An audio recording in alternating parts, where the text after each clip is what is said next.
नमस्कार दोस्तों, आप देख रहे हैं रीसेंट टाइम्स ऑफ इंडिया, जहां से आप दैनिक समाचार के साथ भारत के संविधान को बहुत ही आसानी से समझ सकते हैं। दोस्तों, मैं भी आप सभी की तरह एक स्टूडेंट हूं, इसीलिए मैं पंक्चुअलिटी से अपने वीडियोस को अपलोड नहीं कर पाती, बट मैं पूरी कोशिश करूंगी कि आगे के वीडियोस रेगुलर डाल पाऊँ। तो आज हम बात करेंगे कॉन्स्टिट्यूशन बुक का स्ट्रक्चर, यानी किस पैटर्न में डिवाइडेड है।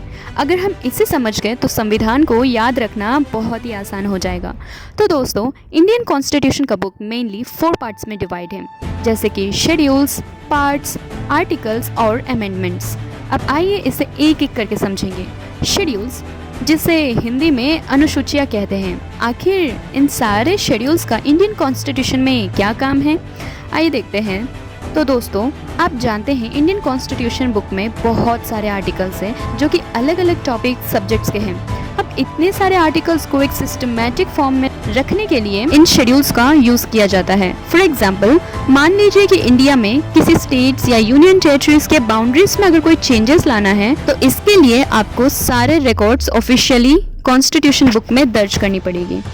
अब अगर आपको चेंजेस ही लाना है तो आपके पास पर्टिकुलर स्टेट्स और यूनियन टेरिटरीज के बाउंड्रीज का डाटा होना बहुत ज़्यादा ज़रूरी है, और ये स्पेसिफिक डाटा सिर्फ इंडियन कॉन्स्टिट्यूशन के शेड्यूल्स में पाया जाता है। अगर हम बात कर रहे हैं यूनियन टेरिटरीज, स्टेट्स के डाटा के बारे में, तो ये मेनली इंडियन कॉन्स्टिट्यूशन के फर्स्ट शेड्यूल में आते हैं। तो दोस्तों, ये है शेड्यूल्स का importance, and also we have learn how it's work. Now let's coming up to the next topic is parts. दोस्तों, इंडियन कॉन्स्टिट्यूशन बुक में टोटल 25 पार्ट्स हैं। अब ये पार्ट्स में क्यों डिवाइड है, आखिर इन पार्ट्स का क्या रोल है, आइए देखते हैं।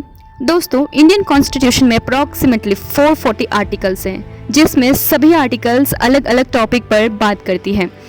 ऐसे में जितने भी आर्टिकल्स अगर किसी एक टॉपिक से रिलेटेड हो, तो उन सभी आर्टिकल्स को एक पार्ट में रखा जाता है, ताकि एक सिस्टमैटिक स्ट्रक्चर में इस कॉन्स्टिट्यूशन बुक को समझा जा सके। तो दोस्तों, इस क्लासिफिकेशन में लास्ट टॉपिक आता है आर्टिकल्स का, जिसे हिंदी में अनुच्छेद कहते हैं। अभी तक हमने देखा कि किस तरीके से शेड्यूल्स और पार्ट्स एक बड़े से बड़े टॉपिक को कवर करता है, जिसमें बहुत सारे छोटे छोटे आर्टिकल्स होते हैं उस टॉपिक से रिलेटेड, यानी आर्टिकल्स एक स्पेसिफिक टॉपिक के जितने भी रूल्स रेगुलेशंस हैं उसको डिफाइन करता है।